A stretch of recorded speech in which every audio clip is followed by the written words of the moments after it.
Yeah. At this time, we call this meeting to order.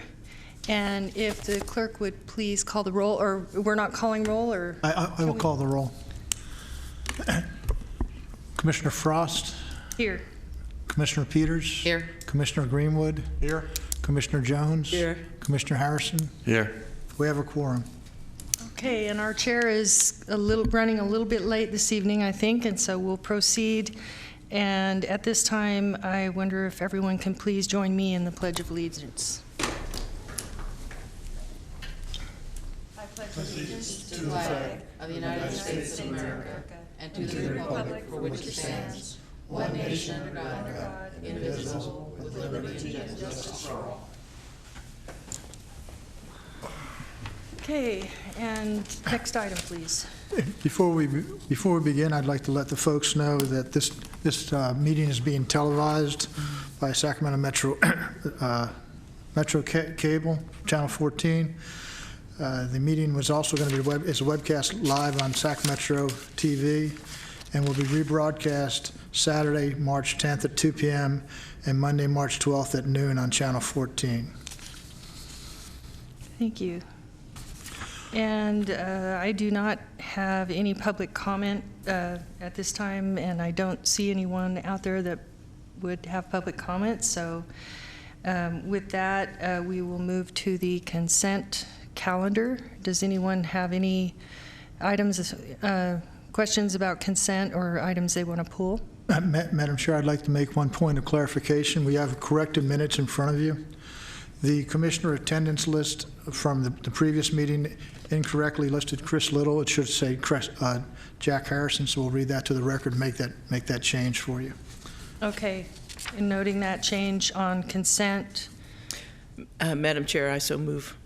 And I'll second that. All in favor? Aye. And opposed? That carries. And next item of business is item number 4. Adopt a policy regarding district member appointment to the Consolidated Redevelopment Agency Oversight Board nomination election process. This item was continued from your meeting in February to allow us to give a little bit more explanation of the nature of the request. This is in response to actions by the governor and the legislature to consolidate, to eliminate redevelopment agencies, and to this point, each independent redevelopment agency has had its own oversight board to take care of the distribution of assets. As of July 1, all of those boards will be combined, and the membership will include appointees from the Board of Supervisors, representatives for the various cities in the county. Citrus Heights has wrapped up their procedures; they will not be involved. And also, the legislature has directed that LAFCO apply the special district selection proceedings process to name an appointee to represent the interests of the special districts that have a percentage of the 1% property tax that is being reallocated back to the districts. There's 13 districts in Sacramento County. What we're recommending, of the 70 districts, 13 have a dog in the fight, and we're recommending that this nomination process be focused on those 13, and the voting process be focused on the majority of those 13. We are recommending also that the districts can make an appointment of qualified staff. It is a technical appointment with a fiduciary responsibility, so it might be helpful to have a financial background. And also, we are allowing, providing for the districts to appoint an alternate, so that a quorum is needed for the oversight body to take action, so that way we can have a greater opportunity to make sure that the special district seat is filled. There is no compensation either to your commission, it's an unfunded state mandate, or to anyone who serves. With that, I'd be happy to answer any questions. Anyone have any questions? Mr. Greenwood. It's a really simple question. I think I know the answer before I even ask it, but the 13 agencies that's mentioned in our notes. Right. It has to be one of those 13 plus an alternate from one of those 13, right? Yes, correct. Either a board, an elected, or an appointee of the staff of those districts. In our staff, you will take responsibility for, or be elected among those 13. Correct. Myself and the clerk will run the election. 30 days to call for nomination, 30 days to call for votes. We may abbreviate that a little bit in light of the smaller pool that we're dealing with.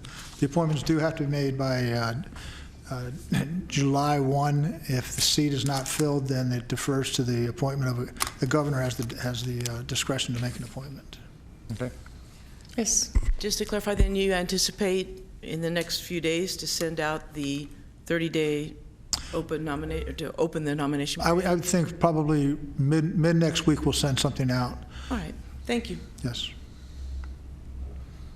Don, you send this out, this is a mail, they make nominations, and then you actually will select from the nominations received, or is that the way it's going to work? Well, we will see how many, the ballot will be constituted by however many nominations are made by the 13 bodies for 13 affected special districts. Those names will be put on a ballot, and then the votes will be solicited from those same 13 districts, affected districts. So the process is just a little bit of a kind of an abbreviation of the special district selection process that includes all independent special districts. All right, so then it's a nomination, then from that, you send those out, and then it's a vote, and whoever's the top vote getter would be selected then. Correct. And we anticipate doing this by email. All right, thank you. Move the item. Are we giving just direction, or do we need to move it? Direction to proceed with the process is what we're asking Okay. for. And we have a second? Second. And all in favor? Aye. Aye. Opposed? Motion carries. Excuse me, who moved that? Okay, thank you. Director Peter and Peters Greenwood. and Director Jones seconded. Okay. Unanimous vote. We're Next low tech item. tonight. Yeah. Next item is public hearing, item number 5, 6914 Dry Creek Road, Joe Haynes property, annexation to Sacramento Area Sewer District and Sacramento Regional County Sanitation District. This item is initiated by the landowner. It's in response to the county has approved a use permit to allow, there's an existing structure on the site. Zoning only permits one structure, so they want to build a new house. The use permit would, on this 1 acre site, would enable the construction of a new house and the continuance of the existing structure, so that would be deemed an accessory structure. We've heard, we've received no comments, no objections from neighbors or affected districts. Both districts are able to serve without adverse impacts to their existing rate base. We do recommend that you waive the conducting authority protest proceedings, and the recommendation is this action will satisfy terms and conditions issued by the Sacramento County to approve the use permit. We recommend approval, and happy to answer any questions.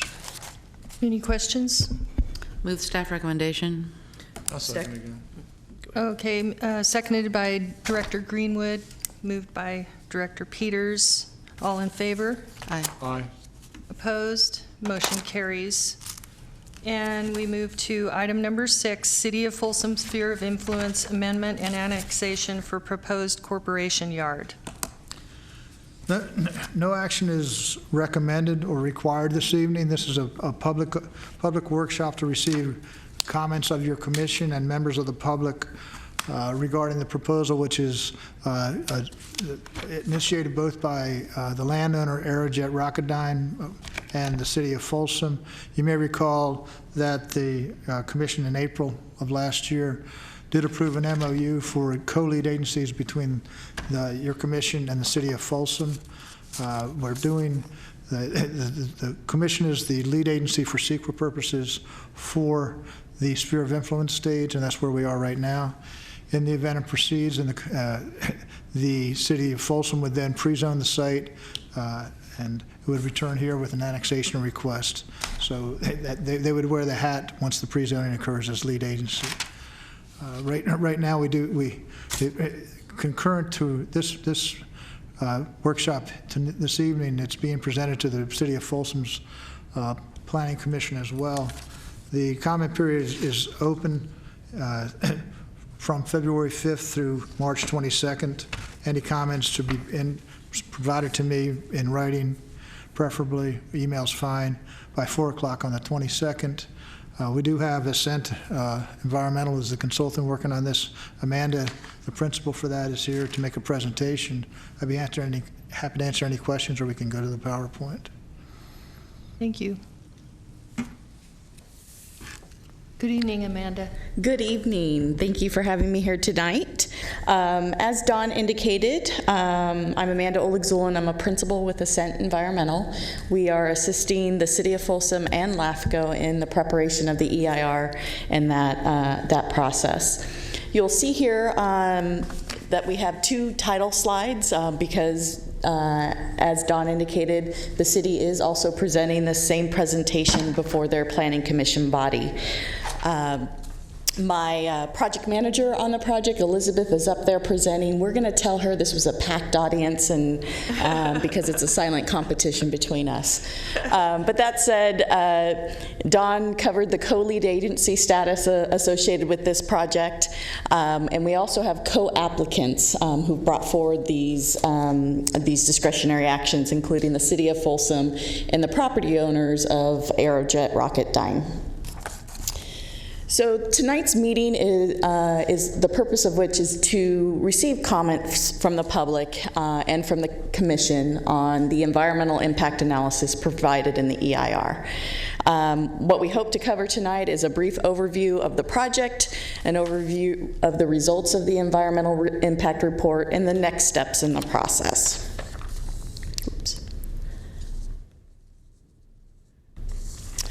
So just to recap, as I'm sure you're very familiar with, LAFCO's roles and responsibilities as the lead agency in considering the discretionary actions is to consider whether a sphere of influence and annex change is appropriate in this case. LAFCO has sole discretion in making that decision, and other complementary decisions would be made by the City of Folsom. LAFCO also has the authority to impose mitigation if any impacts would result as a result of the sphere of influence amendment or the annexation change. Your agency has an ability to impose mitigation to reduce those impacts. LAFCO does not have land use authority. That resides with the City of Folsom in this case in determining the density or the types of land uses that would occur on the land area affected under your decision-making authority. So just to recap,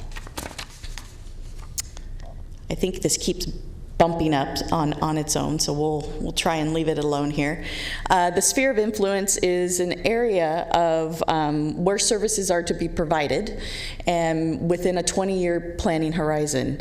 The intent of the sphere of influence is to provide a logical expansion of services and organizations, and to make sure that there is communication in and amongst the neighboring jurisdictions.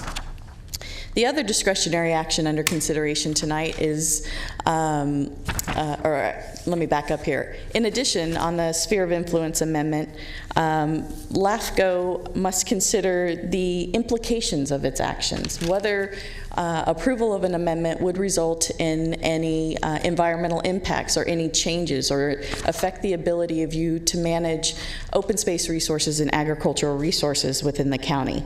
And so in considering that, LAFCO also must consider the impacts of those actions.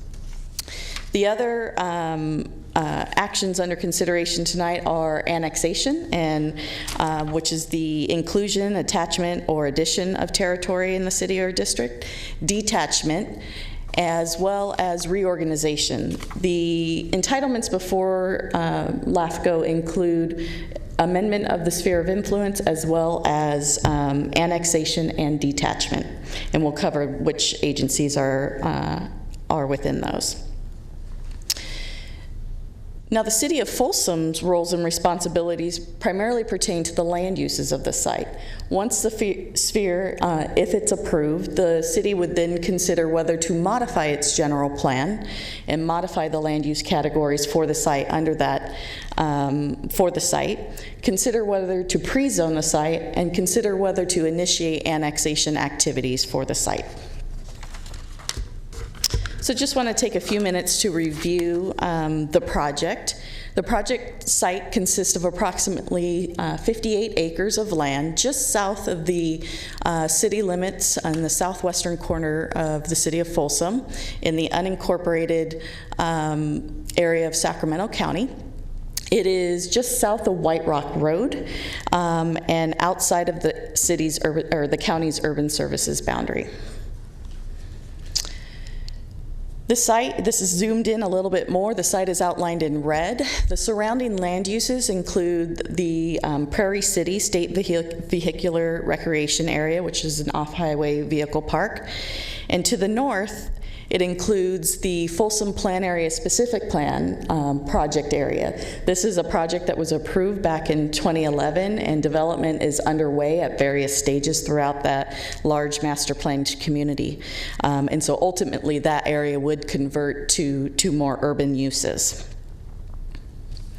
As I mentioned, the project site is also south of White Rock Road. White Rock Road will be an integral component of the Southeast Connector, which would connect I-5 and State Route 99 all the way through to Highway 50.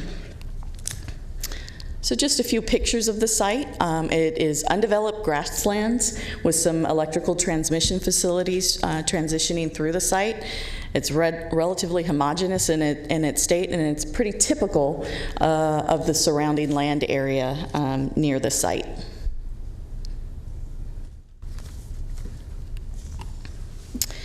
So the next couple of slides present the listed entitlements for this project. As we've mentioned, the project includes a sphere of influence amendment to the City of Folsom, as well as to the Sacramento County Regional County Sanitation District.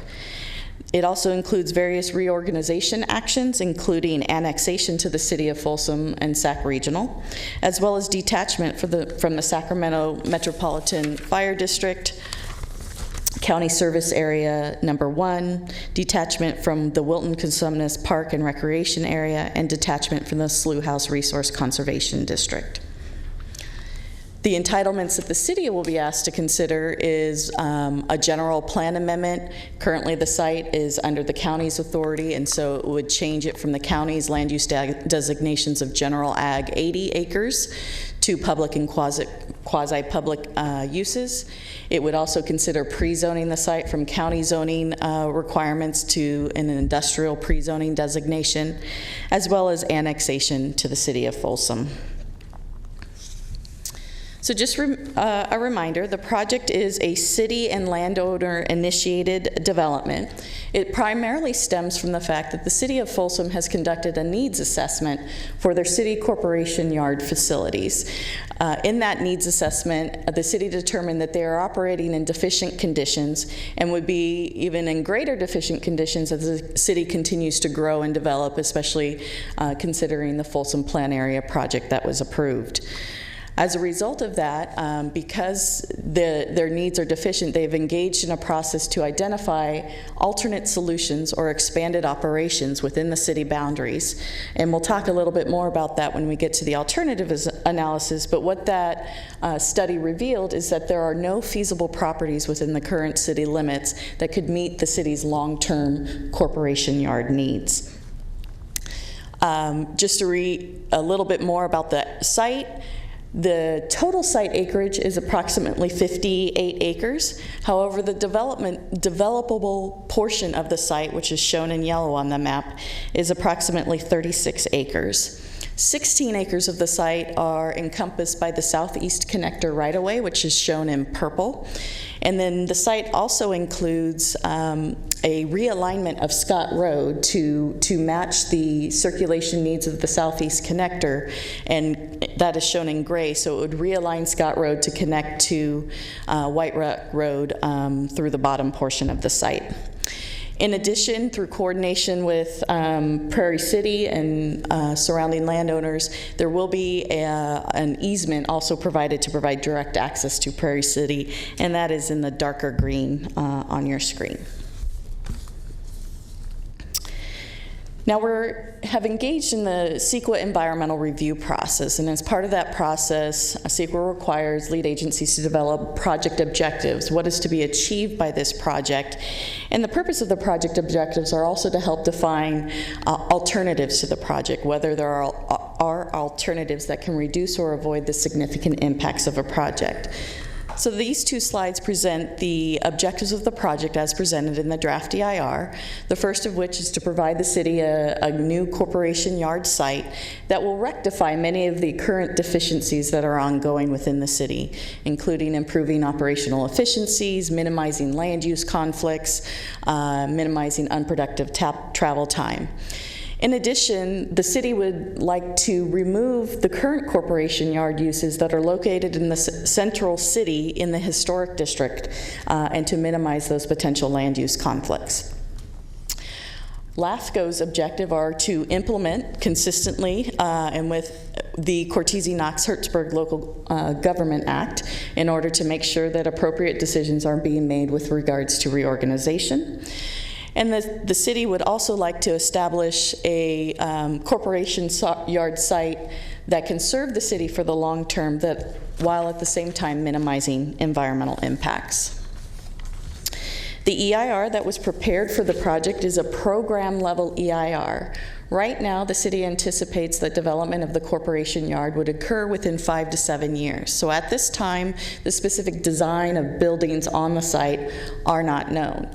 However, as part of your mandate in considering the sphere and annexation requests, there has to be an evaluation of the reasonable outcome that could occur should this request go forward.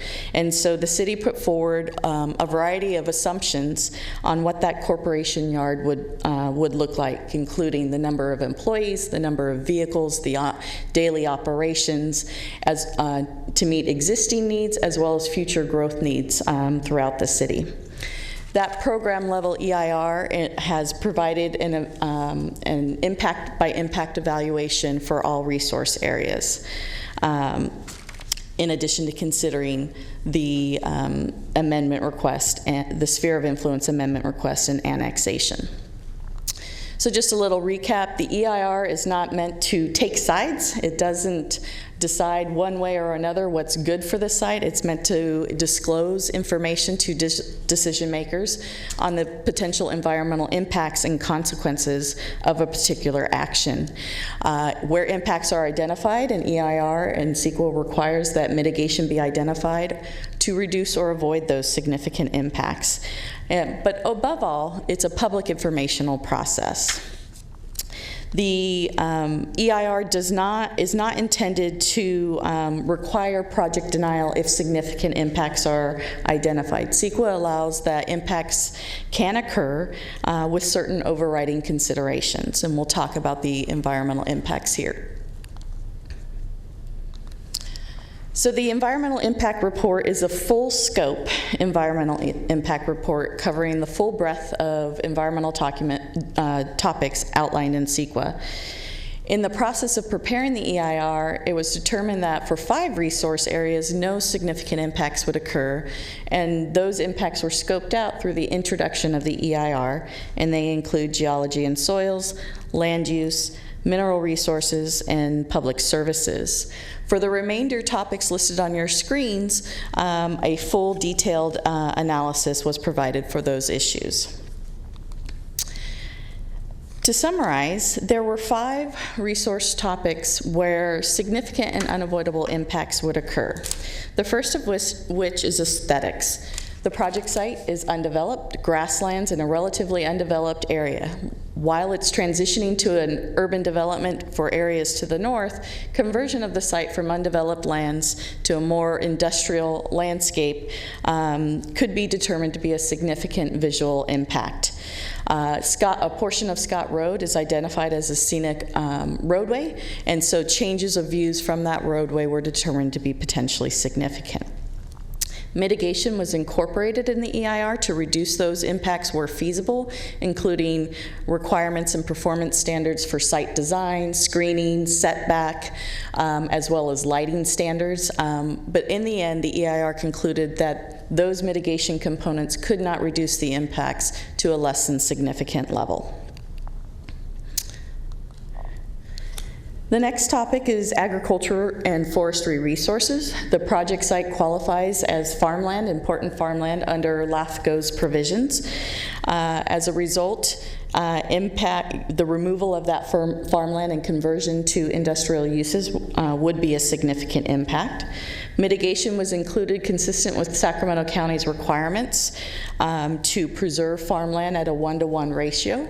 But in the end, preservation of existing farmland does not fully replace the farmland loss, so the EIR concluded that this would be a significant and unavoidable impact.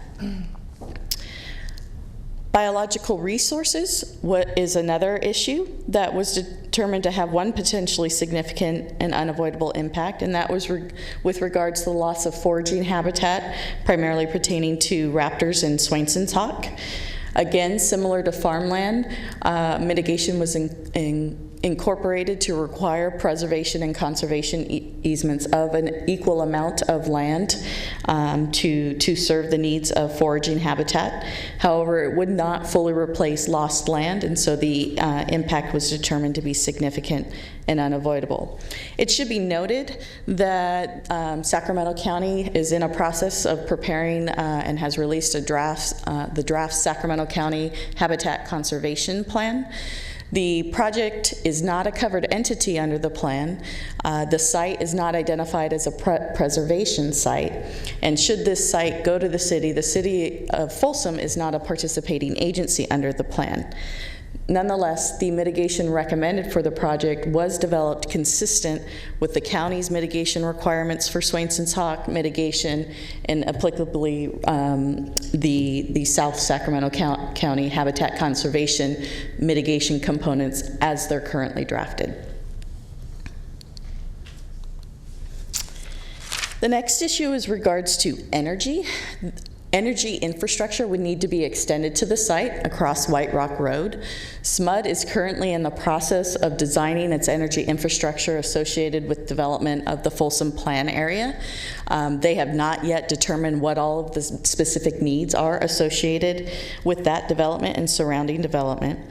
However, the extension of energy infrastructure could have potentially significant impacts that are unknown at this time. And as a result, while mitigation could be applied to reduce those impacts, because the LAFCO and the city does not have control over such determinations of where energy infrastructure would be extended to, the EIR conservatively concluded that this would be a significant and unavoidable impact. Mitigation was included to coordinate with SMUD on this matter. And finally, the last issue is construction-generated noise. Right now, there are no sensitive receptors surrounding the project site. However, because of the timing of construction of the corporation yard could be 5 to 7 years away, there may be a time when it does go to construction that some sensitive receptors have been developed as part of the neighboring development to the north. So the EIR concluded that some potential construction-related noise impacts could occur, and it's unknown at this time whether they could be reduced to a less than significant level without knowing the specific construction types and hours of operations and where those units would be located. Another requirement under CEQA is the preparation of an alternatives analysis. The fundamental purpose of an alternatives analysis is to reduce or avoid the significant impacts of a project. Equal with that is also to inform decision makers what would happen in absence of the project. And so a no project alternative is also required to be evaluated. In this case, as I mentioned earlier, the city has prepared a detailed needs assessment that evaluated a variety of site locations and determined that existing needs are not being met. And so if this project were not to go forward, they would continue to operate in deficient conditions and would continue and may not be able to meet future development needs within the city. Through that needs assessment and through a detailed review of alternative sites in the EIR, additional sites were contemplated on whether the site could be located within the city boundaries, within the adjacent Folsom Plan area development, within other areas in the USB, maybe not contiguous to the city boundaries, and then other areas in the surrounding area, in the surrounding locale. These areas, what the EIR determined is that for all of these locations, there are a variety of constraints. The locations located within the city boundaries were not of sufficient size to consolidate all operations and provide operational efficiencies. They would not remove the site from surrounding sensitive receptors, so potential land use conflicts would continue and be ongoing, so it would not remove and achieve that objective. For sites located within the USB, there are areas of contamination associated with former operations at Aerojet that would potentially result in greater environmental impacts. And there also would be access challenges for neighboring locations where it may require the reconstruction of access improvements along the Southeast Connector alignment, which would not be feasible in light of the planning efforts that have been going on there. So ultimately, no alternatives were determined to be feasible, and the project was determined to be the environmentally superior alternative under consideration. And this keeps going on its own, so I apologize for it. We're almost done here. Just want to note where we are in the environmental review process. A notice of preparation was prepared. The subsequent draft EIR was prepared, which we're here tonight to hear comments on. After the close of this public hearing and the public hearing happening up in Folsom, we have until March 22nd to receive written comments on the EIR. Once the public comment period closes, all of the comments will be reviewed and written responses will be prepared to those to the significant environmental effects raised in those comments, and they will be prepared in what's called a final environmental impact report. If those comments result in needs to change the environmental analysis, those changes will also be presented. At the conclusion of that, it'll come back before your agency to consider whether to proceed with each of the discretionary actions going forward. So Don was the lucky man nominated to receive all comments for both the city and LAFCO, and so that is the information where public comments can be sent up until March 22nd. We anticipate reviewing and preparing and releasing a final EIR in summer 2018 with EIR certification shortly thereafter. And if you have any questions, I'm happy to answer that. And again, I apologize for the presentation that's on auto. Before we open for public hearing, do any commissioners have any questions? Yes. Just a couple of questions on understanding the map here. Can you tell me who is the property owner currently, and it shows remnant parcel 1 to the west, immediately to the west, and remnant parcel 2 immediately to the east? Is that the same property owner that the Corporation Yard site is owned by, or are those different property owners? I'm going to ask. They're the same. I'm told they're the same. Jim Ray from McKay and Somps is here as well. The second question I have, I read in the environmental impact report that it references the Prairie City State Vehicle Recreation Area has plans to expand and to have camping and to create a visitor center. And I'm just wondering if there's is there any communication yet? And I know we'll see final comments from perhaps the state later on. But for now, has there been any communication with the state, who owns the property immediately south to this, with their plans for the state vehicle recreation area? Yes. Yeah, so we provided all surrounding landowners and interested parties were given notice of the preparation of this document. We have received comments from the state parks, California Department of Parks, and they've asked that we do continue to keep them in the process, keep them apprised of the project. But there's no objection to date or concern, objection. just they are involved in the process. Correct. All right, thank you. We do have some people that came in at the last minute. Or if there are any folks that are wanting to speak during the public hearing for the sphere of influence for Folsom, are there? Okay, I was going to have you start filling out the forms if you wanted to. Were there any other Commissioner Greenwood, please? Yes, I'm trying to get my head wrapped around the location. I know basically where it's at and the type of land it is. It mentions agricultural, possible loss of agricultural land. From the pictures I can tell there, it looks like it's fairly wild. Was there stuff? It's open grassland. Okay, so has there ever been anything grown there, or is that? Not that I'm aware of in the history that we've reviewed. Okay, I was just kind of curious on that one. Yeah. There is an electrical transmission line, so that constrains a bit of the site as well. Okay. Mhm. On these types of sites, just for my own edification too, is it ever a problem with in terms of contamination with those kind of yards? And There is, I believe there's been confirmational studies, and I'm going to look back here, that no contamination is present on the site. okay, and so EIR probably show that anyway. Yeah. Mainly concerned about groundwater contamination, possibly. The site would be hooked up to city services, and so would not be pulling from groundwater. Okay, good. And last thing, the Swainson's Hawk, and you said other possibly raptors in that area. Is this a prime area, or is it, what kind of area is it rough, in terms of Swainson Hawk and raptors?